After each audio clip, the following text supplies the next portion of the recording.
일상이 바뀌고 있습니다. 상상할 수 없는 일들이 일어나고 빠른 속도로 모든 것이 변하고 있습니다. 특히 변화를 두려워하지 않는 일본 청소년들의 변화가 엄청나게 빠르게 진행되고 있어요. 심지어는 일본 유명 채널에서 한국말을 하는 드라마가 상영되었고 주인공은 일본말을 하지 못하는 한국 사람이었습니다. 이런 사상 초유의 드라마가 대히트를 친 겁니다. 상상이 되시나요? 청소년들은 한 번도 제대로 된 한글 교육을 받지도 않았는데도 자연스럽게 한글에 빠져들고 있습니다. 한국 문화의 열광입니다. 오늘 소개할 이야기는 한일 혼혈 청소년 가정의 이야기입니다. 제가 청소년 때 저희 집은 보이지 않는 냉전, 끊임없는 언어와 문화의 전쟁이었죠. 그 전쟁은 우리 집안을 여러 갈래로 조각내버렸습니다. 어느 날 저녁, 저는 젓가락으로 저녁 식사를 이리저리 밀어내며 부모님의 목소리를 듣지 않으려고 했어요. 아버지는 빠른 한국어로 말씀하셨고 어머니는 일본어로 대답하셨습니다. 이것은 우리 집에서 평범한 일이었어요. 한국어로 말해. 아버지께서 요구하셨어요. 집과 식탁에서는 한국어로 말하기를 원하셨죠. 일본어도 유지해야 해요. 어머니가 일본어로 단호하게 대답하셨습니다. 저는 크게 한숨을 쉬었어요. 16살이 되는 것만으로도 충분히 어려운데 도쿄에서 한국과 일본 혼혈로 사는 것은 2배로 어렵습니다. 학교에서 아이들은 제 한국 성인 김을 비웃었어요. 집에서는 제가 절대 섞이지 않는 두 세계 사이에 갇혀 있었습니다. 저의 아버지 김민수 씨는 한국 전통에 대해 엄격하셨어요. 매주 주말마다 한글 쓰기 연습을 시키고 오래된 한국 노래를 듣게 하며 한국 역사를 공부하게 하셨습니다. 내 뿌리를 절대 잊어서는 안 된다. 항상 말씀하셨어요. 제 어머니 사키 씨도 일본 관습에 대해 똑같이 고집이셨어요. 우리가 사는 곳이 여기야. 엄마는 저에게 끊임없이 상기시켰습니다. 여기에 적응해야 해. 그들 사이의 이줄다리기는 제 안에 폭풍을 만들었어요. 제가 누구가 되어야 하는 걸까요? 어느 쪽을 선택해야 할까요? 그들의 싸움이 심해지면서 저는 마음속으로 결정했습니다. 저는 한국 쪽을 잇기로 했어요. 그게 더 쉬웠거든요. 일본이 제 집이에요. 왜 한국에 관심을 가져야 할까요? 저는 평생 거기에 2번밖에 가본 적이 없습니다. 제 방에 가볼게요. 저는 일어서면서 말했어요. 집에서는 한국어로 말해야지. 그는 실망감이 묻어나는 목소리로 말씀하셨어요. 왜요? 저는 반항적이고 화가 나서 되받아쳤습니다. 우리는 일본에 살아요. 저는 일본인이에요. 아버지의 상처받은 표정에 죄책감을 느껴야 했지만 그렇지 않았어요. 오히려 더 결심이 굳어졌습니다. 저는 방으로 성큼성큼 걸어가 문을 쾅 닫았어요. 제 책상 위에는 아버지가 주신 한국 책들이 먼지가 쌓인 채 있었습니다. 저는 그것들을 서랍에 넣어버렸어요. 저는 침대에 털썩 누워 헤드폰을 꼈어요. 일본 팝 음악이 제 귀를 채웠습니다. 아버지가 좋아하는 한국 발라드가 아니었죠.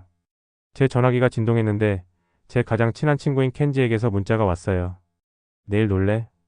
그가 물었습니다. 물론이지. 저는 답장을 보냈어요. 집에서 벗어나면 뭐든 좋아. 켄지는 제 가족 문제에 대해 알지 못했어요. 학교에서 아무도 몰랐죠. 저는 제 인생의 그 부분을 숨겼어요. 제 한국 유산을 숨긴 것처럼요. 그냥 일본인이 되는 것이 더 쉬웠어요. 섞이고 눈에 띄지 않는 것이. 문의 부드러운 노크 소리가 제 생각을 방해했습니다. 저는 대답하지 않았지만 어머니가 그냥 들어오셨어요. 닭 후에 엄마가 부드럽게 말했습니다. 아버지는 너를 많이 사랑하셔. 저는 중얼거렸어요. 그런데 왜 항상 한국 것들을 저한테 강요하시냐고요. 어머니는 제 침대 가장자리에 앉으셨습니다.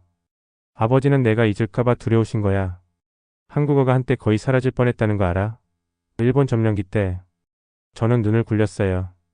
아버지는 100번이나 말씀하셨어요. 하지만 그건 오래전 일이에요. 지금은 중요하지 않아요.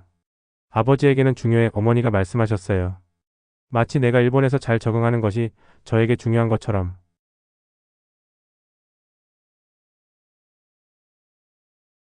우리 둘 다 내게 최선을 바라는 거야. 제가 원하는 것은요? 저는 물었습니다. 만약 제가 항상 두 나라 사이에서 찢겨지는 것을 원치 않는다면요? 어머니는 그에 대한 답변이 없었어요. 그녀는 제 다리를 토닥이고 방을 나갔습니다. 벽을 통해 저는 아버지가 서재에 계신 소리를 들을 수 있었어요. 그는 오래된 한국 노래를 듣고 계셨습니다. 할머니가 불러주시던 종류의 노래요. 그 멜로디는 제가 좋아하지 않는 척했지만 익숙했어요. 저의 일부는 그에게 가서 저녁 식사 때 한 말에 대해 사과하고 싶었어요. 하지만 제 자존심이 허락하지 않았습니다. 대신 저는 스마트폰을 집어 아버지가 설치해준 한국어 앱을 삭제했어요. 다음날 아침 저는 일찍 학교로 떠났어요. 아버지는 직장에 일하러 가셨습니다. 어머니는 제가 나가는 길에 도시락을 건네주셨어요. 안에 김치가 있어 그녀가 말했습니다. 아버지가 만드셨어. 저는 거의 원치 않는다고 말할 뻔했지만 그녀의 눈빛이 저를 멈추게 했어요. 저는 도시락을 받아 가방에 넣었습니다. 학교에서 켄지가 교문에서 저를 만났어요. 너 안색이 매우 안 좋아 보인다. 그가 말했습니다. 고마워. 저는 건조한 웃음과 함께 대답했어요. 집에서 또 싸웠어. 한국 대 일본 또? 켄지가 물었어요. 그는 제 배경에 대해 아는 유일한 사람이었습니다. 저는 고개를 끄덕였어요. 항상 두 방향으로 끌려가는 것에 지쳤어. 적어도 너는 두 문화를 가지고 있잖아. 켄지가 말했습니다. 그거 좀 멋진데. 아니, 멋지지 않아. 저는 대답했어요. 혼란스러워. 마치 어디에도 속하지 않는 것 같아. 그날 첫 수업은 역사였어요. 선생님은 세계 2차 대전과 일본의 한국 점령에 대해 얘기하고 계셨습니다. 저는 선생님이 한국을 언급했을 때 눈길이 저에게 향하는 것을 느끼며 의자에 더 낮게 앉았어요. 일본인들은 한국 문화를 지우려 했습니다. 선생님이 설명하셨어요. 그들은 한국어를 금지하고 한국인들에게 일본 이름을 강요했죠. 제 뒤에 있던 소년이 속삭였어요. 야, 김, 그래서 내가 일본 이름을 가지고 있는 거야? 저는 그를 무시했지만 제 뺨은 부끄러움으로 화끈거렸어요. 한국인인 것에 대한 부끄러움이 아니라 그것을 숨기고 싶어 했던 것에 대한 부끄러움이었습니다. 점심시간에 저는 도시락을 열었어요. 아버지가 만든 김치는 하얀 밥 위에서 밝은 빨간색으로 빛났습니다. 저는 그것을 버릴까 생각했지만 무언가가 저를 멈추게 했어요. 아마도 죄책감이었을 수도 있고 아마도 배고픔이었을 수도 있습니다. 저는 한 입 먹었고 맵고 익숙한 맛이 제 입안을 가득 채웠어요. 잠시, 그저 잠시, 저는 잊으려고 노력했던 제 반쪽과 연결되었습니다. 그날 밤 집에 돌아왔을 때 아버지가 기다리고 계셨어요. 테이블 위에는 서예 세트가 있었습니다. 한국 알파벳인 한글을 연습하기 위한 것이었죠. 20분 그가 말씀하셨어요. 그것이 내가 부탁하는 전부다. 내가 누구인지 기억하기 위해 하루에 20분만 부탁한다. 저는 거절하고 싶었어요. 저는 테이블에 앉았습니다. 보여주세요. 저는 말했어요. 한국어로도 아니고 화난 일본어로도 아니었어요. 아버지의 미소는 작지만 진실했어요. 한글은 세종대왕에 의해 창제되었어. 그는 전에 100번이나 했던 것처럼 시작하셨어요. 하지만 이번에는 저는 들으려고 노력했어요. 이번에는 저는 왜 그것이 그에게 그렇게 중요한지 이해하려고 노력했습니다. 저는 여전히 제가 누구가 되어야 하는지 알지 못했어요. 저는 여전히 두 세계 사이에서 찢어진 느낌이었습니다. 하지만 20분 동안 저는 제가 둘 다에 존재하도록 허용했어요. 아마도 그것이 시작이었을 겁니다. 고등학교에 입학할 때쯤 저는 한국에 관련된 모든 것을 피하는 데 전문가가 되었어요. 저는 아버지가 한국어로 저에게 말을 걸 때조차도 그 한국로 말하기를 거부했습니다. 저는 한국 레스토랑을 피해 걸었고 한국 관광객들을 보면 길을 건넜어요. 제 반항은 완전하고 의도적이었습니다. 왜 너는 한국을 그렇게 싫어해? 학교에서 집으로 걸어가는 길에 제 친구 히로시가 어느 날 물었어요. 싫어하는 게 아니라 그저 왜 한국 문화가 중요한지 모르겠어요. 아버지는 마치 제가 조상을 배신하고 있는 것처럼 말씀하셔. 저는 두 세계 사이에 끼인 느낌에 지쳐 있었습니다. 그리고 우리가 일본에 살고 있었기 때문에 그 선택은 저에게 분명해 보였습니다. 매일 아침 저는 거울을 보고 어느 세계에도 완전히 속하지 않는 얼굴을 보았어요. 제 눈, 제 코, 제 입 그것들은 모두 한국인 아버지와 일본인 어머니의 흔적을 담고 있었습니다. 때로는 제 특징의 절반을 지우고 완전히 하나가 되었으면 좋겠다고 바랐어요. 학교에서 저는 완전히 일본인인 이미지를 만들었습니다. 저는 도쿄 억양을 완벽하게 구사하고 모든 최신 속어를 외웠으며 모든 인기 있는 노래를 외웠어요.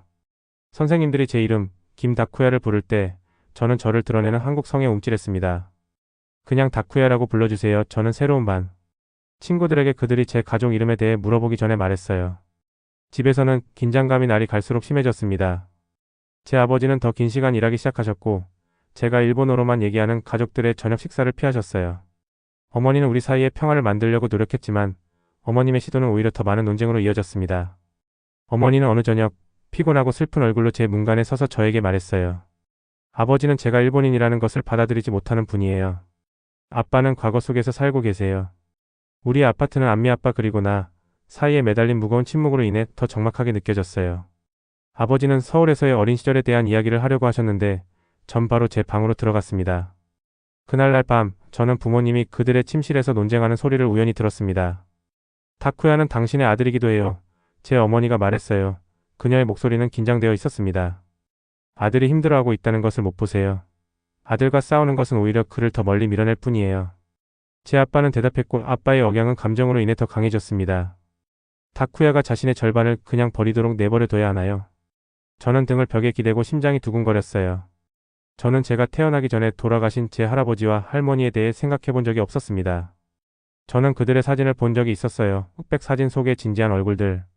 하지만 깊은 곳에서 반항과 10대의 도전 아래 제 안에서 공허함이 자라고 있었어요. 때때로 제 방에 혼자 있을 때 저는 아버지가 제가 어렸을 때 저에게 불러주셨던 한국 자장가를 흥얼거리고 있는 제 자신을 발견했습니다.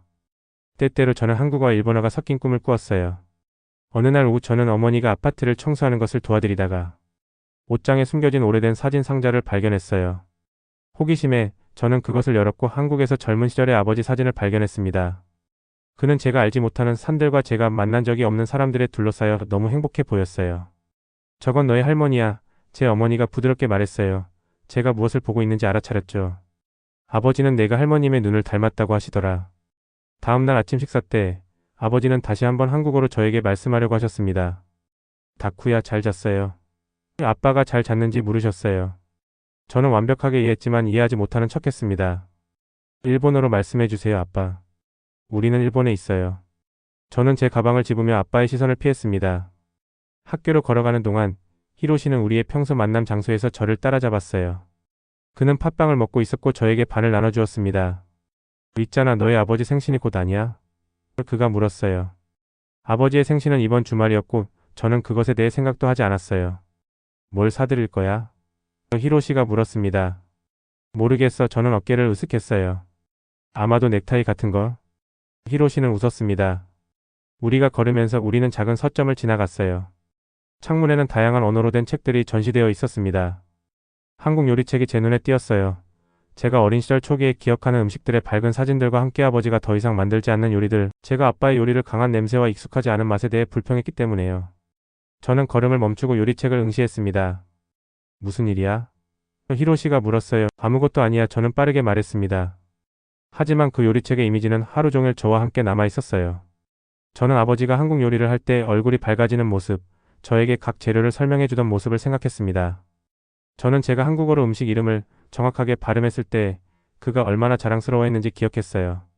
비오는 화요일 오후 저는 학교 식당에서 친구들과 모여 있을 때 히로시가 그의 핸드폰으로 노래를 틀기 시작했습니다. BTS와 블랙핑크의 앨범 들어봤어? 히로시가 볼륨을 높이며 물었어요. 정말 대단해. 난 그들의 가사를 더 잘 이해하기 위해 한국어를 배우고 있어. 그 음악은 제가 전에 들어본 적 없는 것이었어요. 강력한 비트와 제 갈등하는 마음에 직접 말하는 것 같은 감성적인 가사가 섞여 있었어요. 비록 한국어 가사를 이해하지 못하는 척했지만 제 두뇌는 자동으로 후렴구 일부를 번역했습니다. 언제부터 K-팝에 관심이 생겼어? 저는 물었어요. 히로시는 어깨를 으쓱했습니다. 세계의 다른 모든 사람들이 관심을 갖기 시작한 이후부터. 한국은 지금 엄청 멋져. 그들의 음악, 드라마, 패션 모든 것이. 그날 밤 제 방에서 혼자 있을 때 저는 BTS 비디오를 검색하고 있는 저를 발견했어요. 한 노래가 다른 노래로 이어졌고 곧 저는 한국 엔터테인먼트의 새로운 세계에 빠져들고 있었습니다.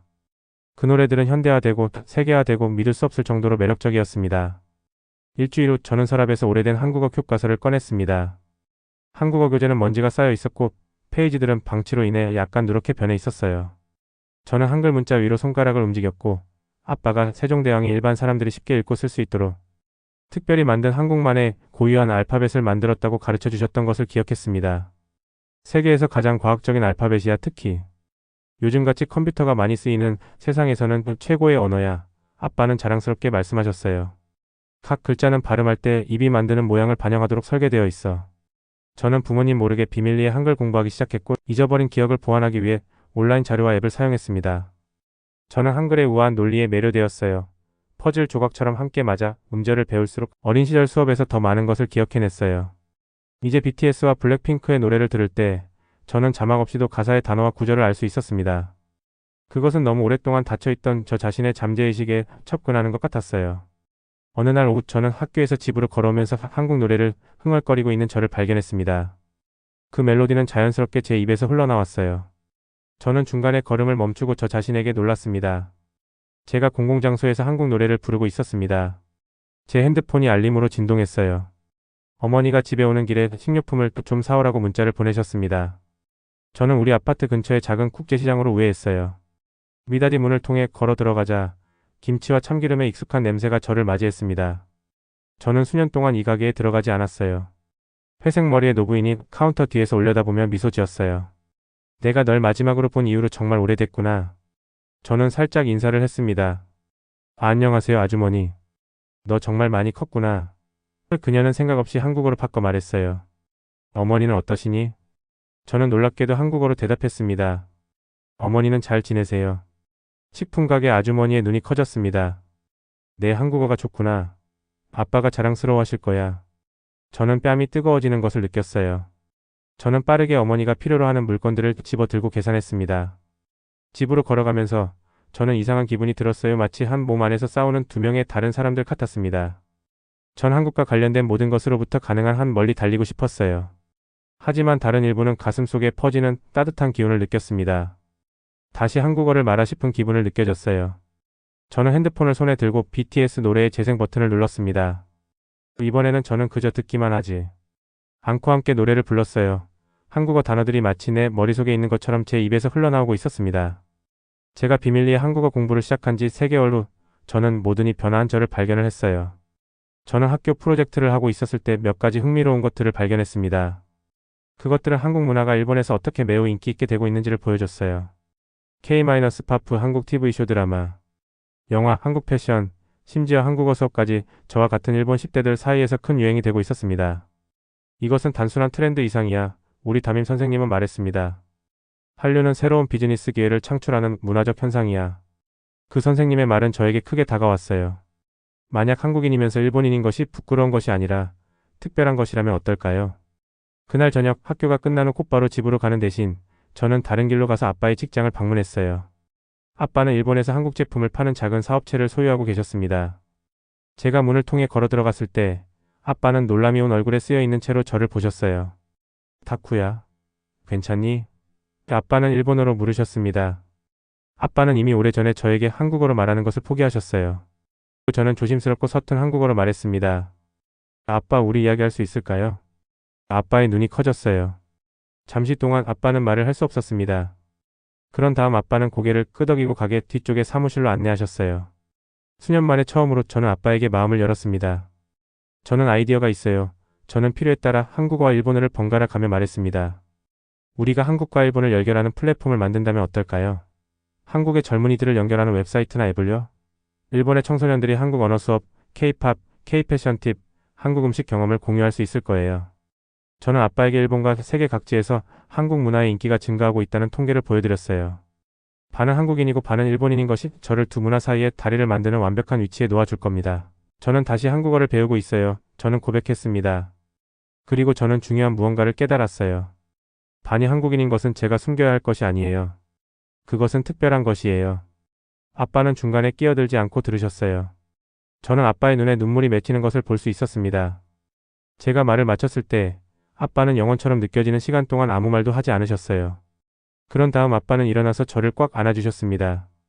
저는 아빠가 이렇게 아는 마지막 때가 언제였는지 기억할 수 없었어요. 나는 내가 한국인이 되거나 일본인이 되는 것 중에 선택하기를 원한 적이 없어.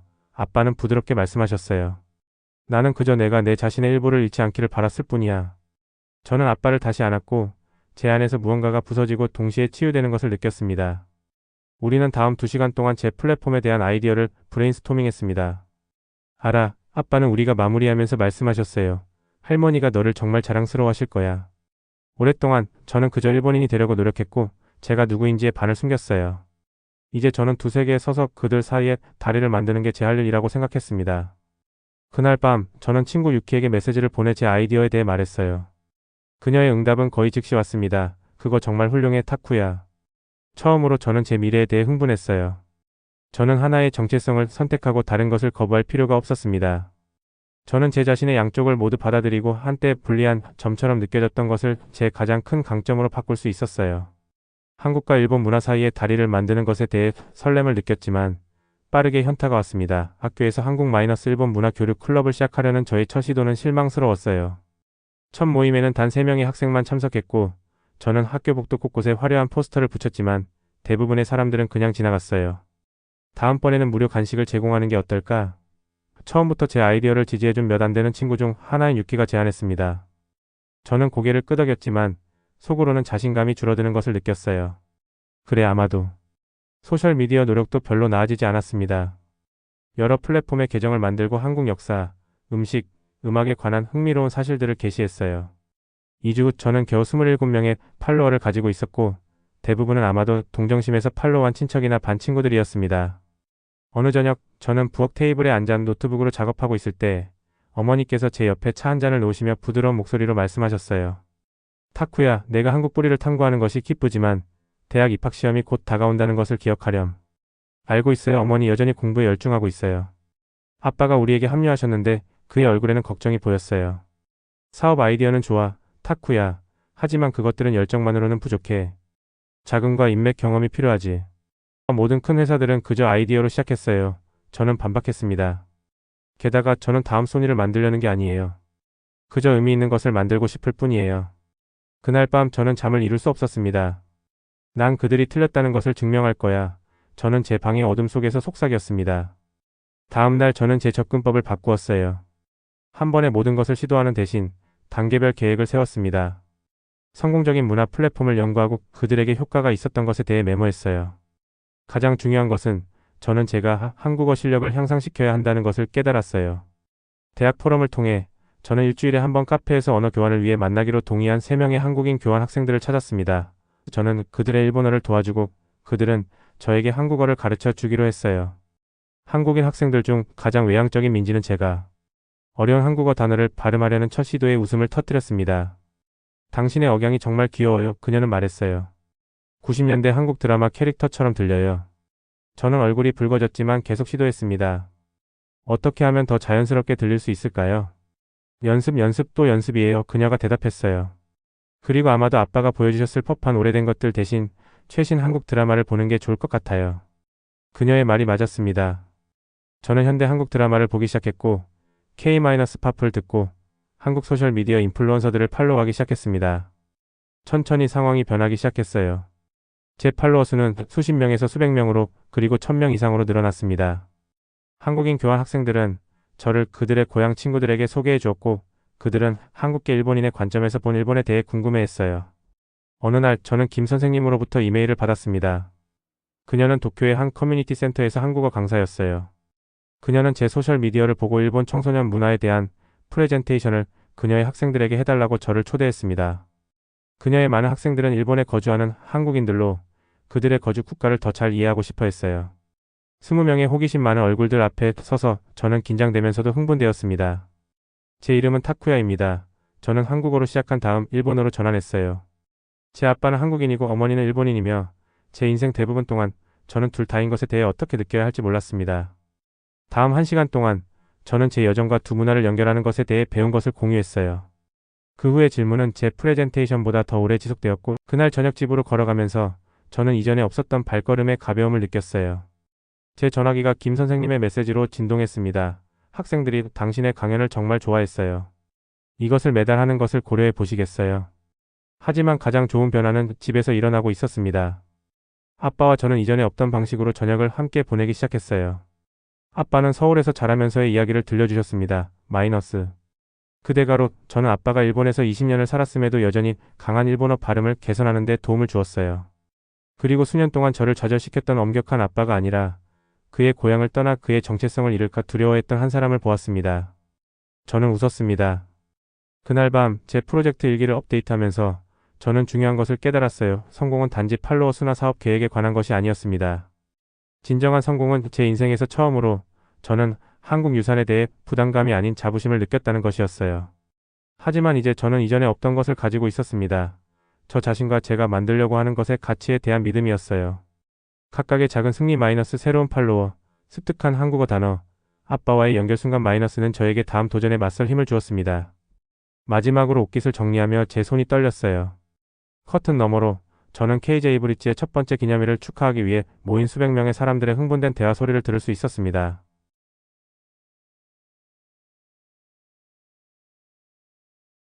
제 창조물, 제 꿈, 준비됐어? 웹사이트의 첫 번째 버전을 설정하는 것을 도와준 제 친구 미카가 물었어요. 저는 깊은 숨을 들이마시고 고개를 끄덕였습니다. 될 수 있는 한 준비됐어요. 지난달에 18살이 되었을 때 저는 오늘 여기에 서 있을 거라고 상상하지 못했어요. 간단한 소셜미디어 페이지로 시작한 것이 저보다 훨씬 더 큰 것으로 성장했습니다.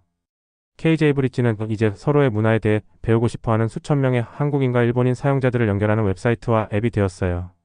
저희 플랫폼은 사람들이 언어 파트너를 찾고 문화 워크숍에 참여하고 양국의 음악과 패션을 발견하고 심지어 한국과 일본 사이의 여행을 계획하는 데 도움을 주었습니다.